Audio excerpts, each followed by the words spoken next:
And welcome to part 1 of the HEART NSTA Trust video presentation on turf attendant. For today's video, we'll be discussing the guidelines for handling and storing hazardous substances. By the end of this video, you should be able to define hazardous substance, discuss the guidelines for handling and storing hazardous substances. Throughout the video, you'll be exposed to the following employability skills: collect, analyze, and organize information, communicate ideas and information, plan and organize activities, work with others in a team, and solve problems. For our first segment, we will discuss the process of handling hazardous substances. In maintaining the work environment, it is important to understand and comply with policies and procedures relating to the handling of hazardous substances. A hazardous substance can be any substance, whether solid, liquid, or gas, that may cause harm to your health.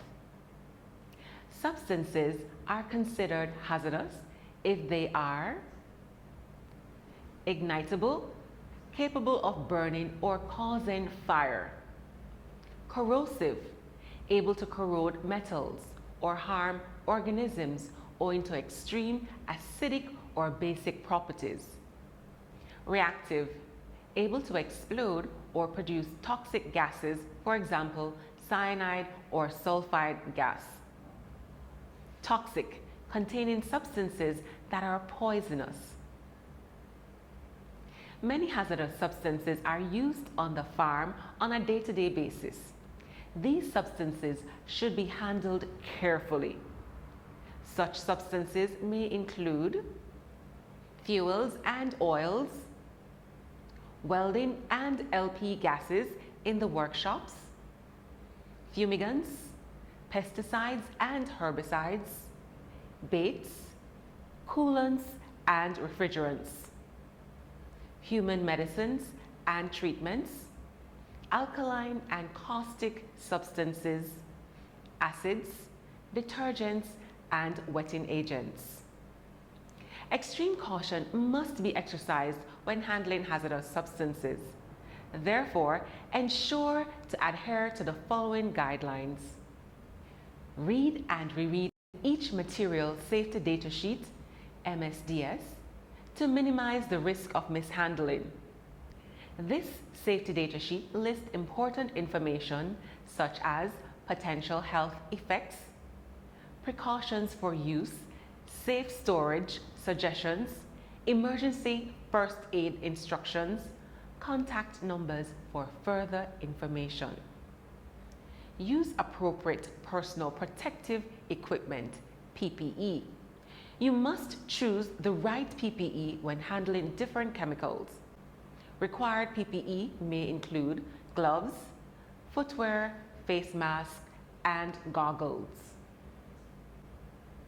PPE should only be selected after all hazards of a specific chemical or task have been identified. Label all hazardous substances.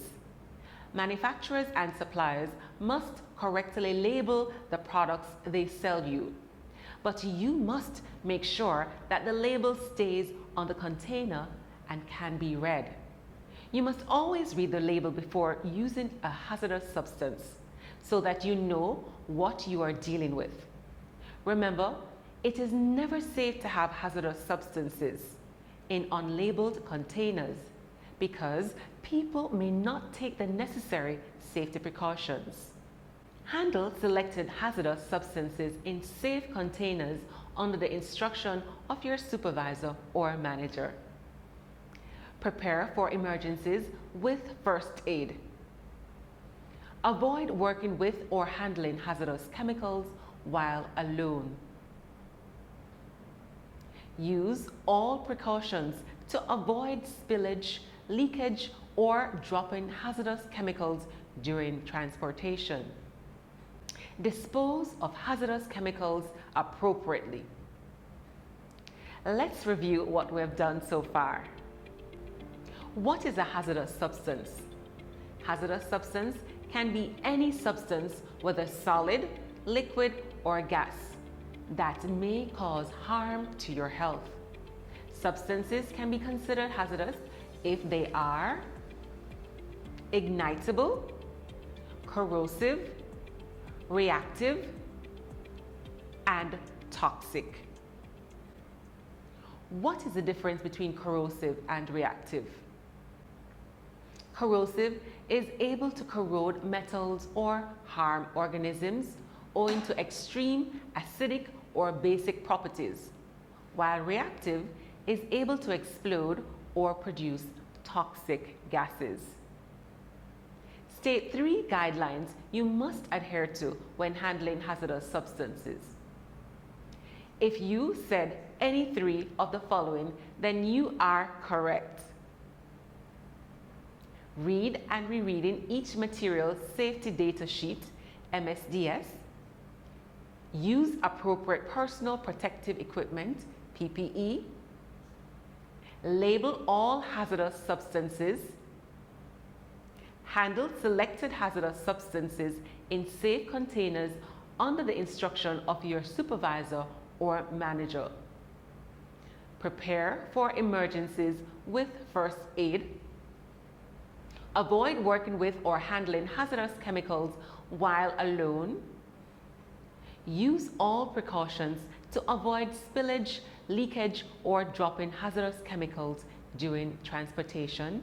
And dispose of hazardous chemicals appropriately.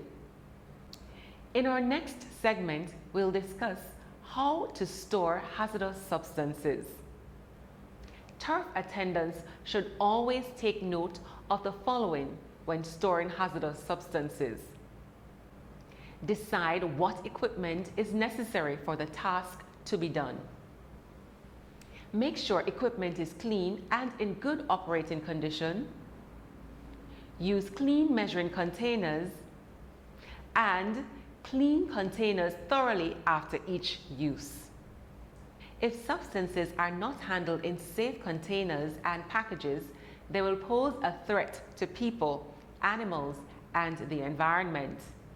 Storage areas for hazardous substances should be checked to ensure that they comply with industry standards. Industry standards for storage conditions for which you should check may include security system, elevated storage, fans and ventilation, drainage systems, separation of incompatible materials, caution signs as required, and workplace notices. We certainly covered a lot today. Let us now test your knowledge and see what you have learned. What should be implemented before storing harmful substances? Let's see if you got this question correct. Storage condition should include security system, elevated storage, fans and ventilation, drainage systems, separation of incompatible materials, caution signs as required, and workplace notices. We hope you were able to answer those questions accurately. For today's presentation, we looked at guidelines to handling and storing hazardous substances. The critical employability skills that were covered include collect, analyze, and organize information, communicate ideas and information, plan and organize activities, work with others in a team, and solve problems. Thank you for watching part 1 of our Heart NSTA Trust video presentation on turf attendant. I hope that you found the information useful. Until next time, I am Erica Martin.